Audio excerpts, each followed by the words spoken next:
اعوذ باللہ من الشیطان الرجیم بسم اللہ الرحمن الرحیم۔ اب جو تیسرا رکوع آ رہا ہے سورہ بقرہ کا، اس میں قرآن کی دعوت کا خلاصہ ہے۔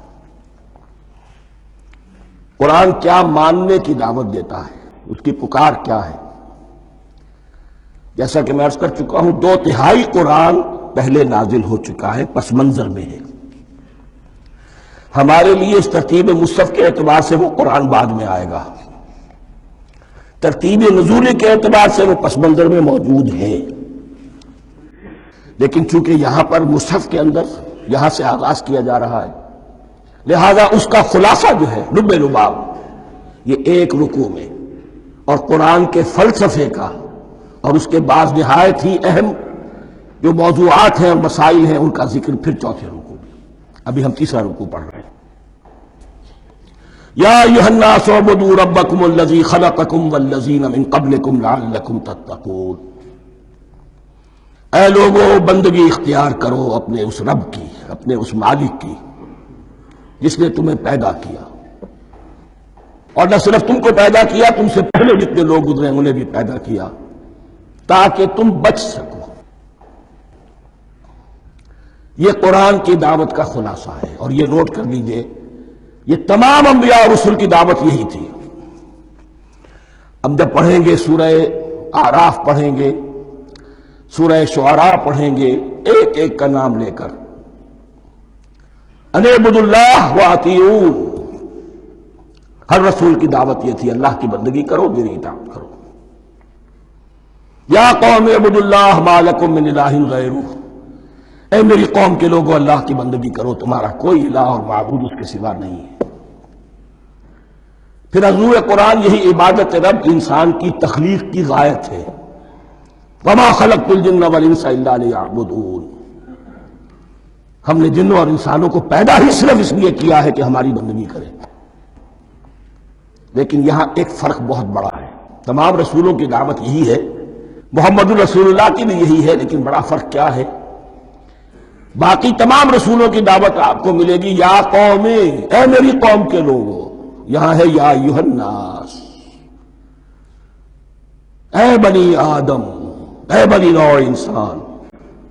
معلوم ہوا کہ تمام رسول حضور سے پہلے صرف اپنی اپنی قوموں کی طرف آئے ہیں۔ پہلے اور آخری اور کامل رسول ہیں اللہ کے محمد صلی اللہ علیہ وسلم، جن کی دعوت آفاقی ہے۔ یا ایھا الناس، یا قوم نہیں، یا ایھا الناس اعبدوا ربکم الذی خلقکم والذین من قبلکم۔ اس میں دلیل بھی آ گئی کہ عام طور پر لوگ جو ہے غلط راستے پر اس دلیل سے جمے رہتے ہیں کہ ہمارے آباء و اجداد کا راستہ یہی تھا۔ تو بھائی، جیسے تم مخلوق ہو ایسے وہ بھی تو مخلوق تھے، جیسے تم خطا کر سکتے ہو وہ بھی تو خطا کر سکتے تھے۔ لہذا یہ نہ دیکھو کہ آباء و اجداد کا راستہ کیا تھا، دیکھو یہ کہ حق کیا ہے، لعلکم تتقون، تاکہ تم بچ جاؤ، دنیا میں افراط و تفریط کے دھکوں سے بچ جاؤ گے، آخرت میں اللہ کے عذاب سے بچ جاؤ گے۔ ان دونوں سے اگر بچنا ہے تو اللہ کی بندگی کی روش اختیار کرو۔ اچھا، کس رب کی؟ الذی جعل لکم الارض فراشا والسماء بناء، جس نے تمہارے لیے زمین کو فرش بنا دیا اور آسمان کو چھت بنا دیا۔ وانزل من السماء ماء، اور آسمان سے پانی برسایا۔ فاخرج بہ من الثمرات رزقا لکم، اور پھر اس پانی کے ذریعے سے زمین سے میووں کی شکل میں، پیداوار کی شکل میں تمہارے لیے رزق اگایا۔ فلا تجعلوا للہ اندادا وانتم تعلمون، تو ہرگز نہ اللہ کا مد مقابل کسی کو ٹھہراؤ جانتے بوجھتے۔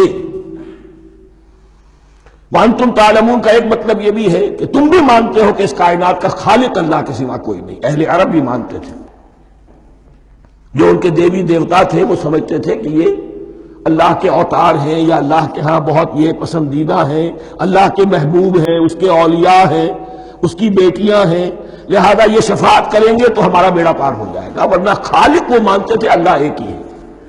جب تم یہ مانتے ہو کائنات کا خالق ایک، مدبر ایک، تو اب کسی کو اس کا مد مقابل نہ بناؤ۔ انداد ند کی جمع ہے، لا ضد لہ ولا ند لہ، اللہ کا کوئی مد مقابل نہیں۔ اس میں یہاں تک بات ہے کہ حضور اس درجے، اس توحید کی باریکیوں تک پہنچا کر گئے ہیں اس امت کو کہ کسی صحابی نے ایسے ہی کہہ دیا ما شاء اللہ و ما شئت، جو اللہ چاہے جو آپ چاہیں۔ حضور نے فوراً ٹوک دیا اجعلتنی للہ ندا، کیا تو نے مجھے اللہ کا مد مقابل بنا دیا ہے؟ اس کائنات میں مشیت صرف ایک کی چلتی ہے، کسی اور کی مشیت اس کی مشیت کے تابع پوری ہو جائے، لیکن مشیت مطلقہ صرف اس کی ہے۔ یہاں تک کہ حضور سے فرمایا گیا کہ اے نبی آپ کے لیے یہ ممکن نہیں ہے جسے چاہے ہدایت دے دیں، انک لا تہدی من احببت ولکن اللہ یہدی من یشاء۔ اگر یہ اختیار میں ہوتا تو ابو طالب دنیا سے بغیر ایمان لائے نہ جاتے۔ فلا تجعلوا للہ اندادا وانتم تعلمون۔ اب ان دو آیتوں میں تو یوں سمجھیے توحید نظری بھی اور توحید عملی بھی۔ توحید عملی کیا ہے؟ بندگی صرف اسی کی ہو،